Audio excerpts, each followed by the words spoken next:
سچا، اچھا اور بہترین دوست وہ ہوتا ہے جو خود تو آپ کو جو مرضی کہے، مگر جب کوئی اور آپ کو کچھ کہے تو وہ اس وقت آپ کا سب سے بڑا حامی ہو۔ حضرت علی نے فرمایا، دنیا کا امیر شخص وہ ہے جس کے دوست مخلص ہوں۔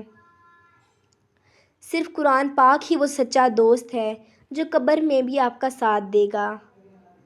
لمبی دوستی کے لیے 2 چیزوں پر عمل کرو۔ نمبر 1، اپنے دوست سے غصے میں بات نہ کرو۔ نمبر 2، اپنے دوست کی غصے میں کی ہوئی بات دل پر مت لو۔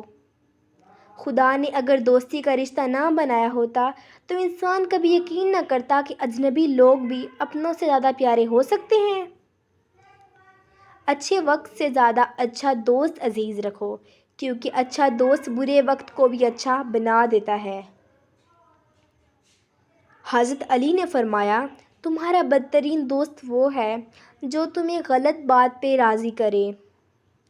حضرت علی نے فرمایا، دوست کو دولت کی نگاہ سے مت دیکھو، کیونکہ وفا کرنے والے دوست اکثر غریب ہی ہوتے ہیں۔ دوست وہ ہے جو دوستی کا حق دوست کی غیر موجودگی میں ادا کرے اور غیروں کی محفل میں اس کی عزت کی حفاظت کرے۔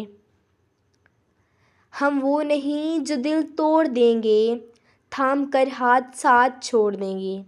ہم دوستی کرتے ہیں مچھلی اور پانی کی طرح، کوئی جدا کرنا چاہے تو دم توڑ دیں گے۔